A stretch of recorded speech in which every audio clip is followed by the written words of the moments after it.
CFA level 3, and I'm going to discuss the risk management. Risk is one of the most important points when it comes to financial institution and financial management. We will start our discussion from risk management process. Risk is an unforeseen obstacle which can come and stop you to reach to your objectives. At every step, we have to incorporate risk in our strategies, policies, procedures, in our product. If we want to be a risk-free or risk-minimized results and outcomes, then in thinking, in planning, in organizing, pre-designing and designing phases, we have to take care of the risk factors. We have to bring them on each and every level so we can have an effective risk management. We'll start our discussion from risk management process. First of all, management is a continuous process, and it covers planning, designing, implementing, budgeting, evaluating, implementation, post-implementation feedbacks, and revision to planning processes. We'll start from setting policies and procedure for the risk. This is the responsibility of the management, that they build good and effective systems which blocks the fears and obstacles on each and every steps. The very important thing for institutions is to define the risk tolerance, risk appetite. If you are $1 billion fund, then maybe 100,000 or 1,000 something is not an amount for you, so your risk tolerance and appetite will be higher. So in the stage of risk management, the processing, planning, we have to see what is our risk appetite, ability to absorb risk tolerance. Then every entity is different, every portfolio is different, every fund is different, every institution is different. There are some common risks between us, but there are so many specific risks we are encountering every day. So we should know that what kind of risk we are surrounded by. That's why identifying the risks and classifying them into financial risk, non-financial risk, audit risk, operational risk, compliance risk, IT risk, these kind of things, classifications will be very effective for the entity. Moving forward, we should measure current level of risk, and we should adjust the level of risk with the acceptable risk and industrial norms. Benchmarking in risk is really important and helping. We can adopt any kind of strategy which can minimize the risk. Nowadays we have ERM models, enterprise risk management modules are available. First, in terms of risk awareness, it's a process of developing a risk management system that is transparent, effective, clear. It maintains an accountability, cost efficiency and effectiveness. When it comes to decentralized risk awareness system, it places more responsibility within the units. These are two types of organizational governance strategies: centralization and decentralization.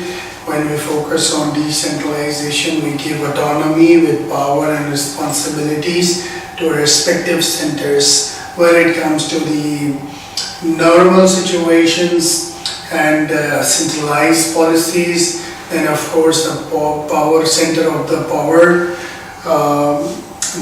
power rests in the center, and it is in few hands, and the other units will be taking instructions.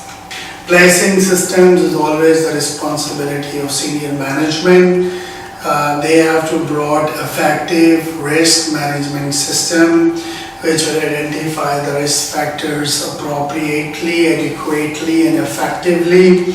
We have to quantify the risk factors. We have to identify how each risk contributes towards overall risk.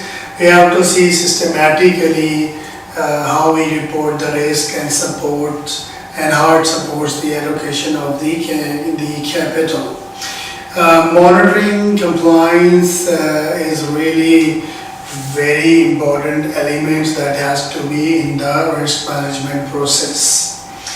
In terms of financial risk, we have suppose as a human being, as individuals, we have so many risks associated with us. If we are doing job, we may lose a job. This is a job lose risk. We could come out of the home. If we have money, someone will steal our money. It's a risk. We have pounds, we have dollars, we have euros. They will fluctuate. We will have currency gain or losses. We have someone will kill us. We have this risk. There are a lot of risks associated with us as individuals. But when it comes to entities, they are same facing with a lot of risk, and they should identify the risk with the best possible and adequate and effective manners. When it comes to financial risk, market risk is really big. That is related to change in the price of the financial institutions, interest rates, exchange rate, equity prices, credit risk of loss due to the unavailability of the counterparty to make promise payments.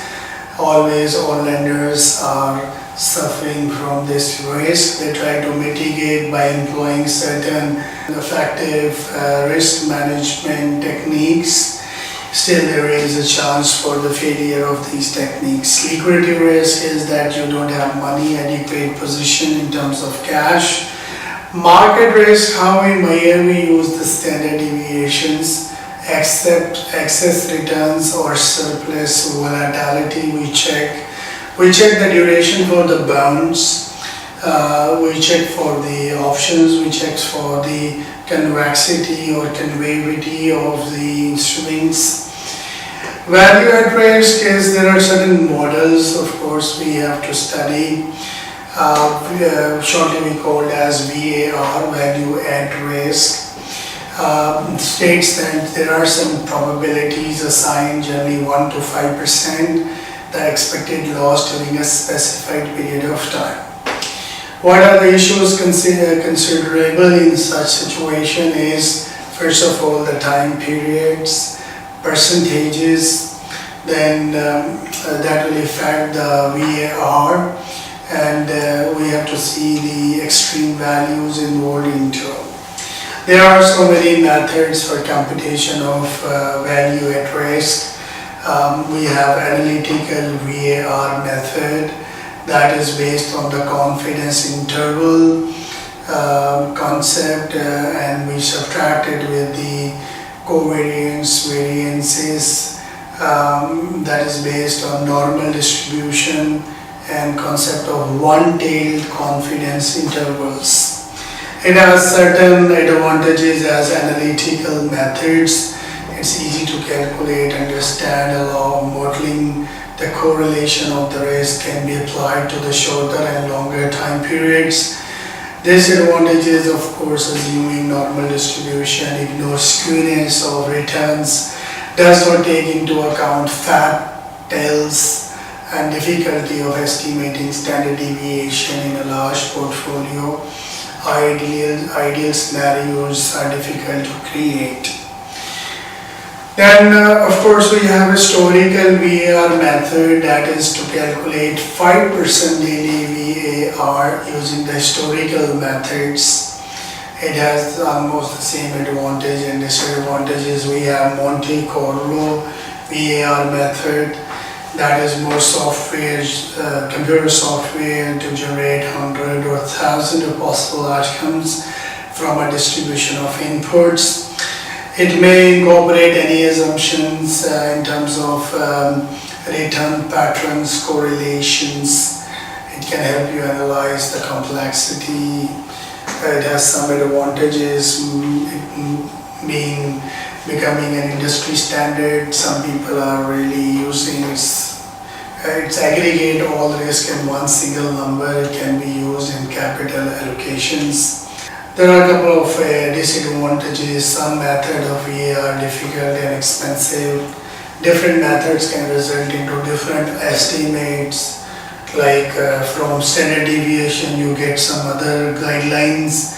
From expected returns, you get another guideline. So a different method, of course, can mislead to different scenarios.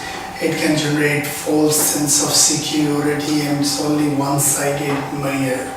Let's talk about stress testing. This is the test that actually we apply every day on human being. You give a bit stress to them and you get out of how they behave in a particular scenario.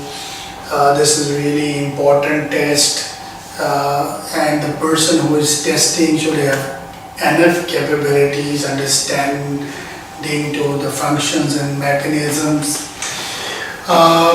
It is a complement of VAR. Stress testing is for the extreme scenarios. Scenario analysis we use to measure the effective portfolio for one or the several factors.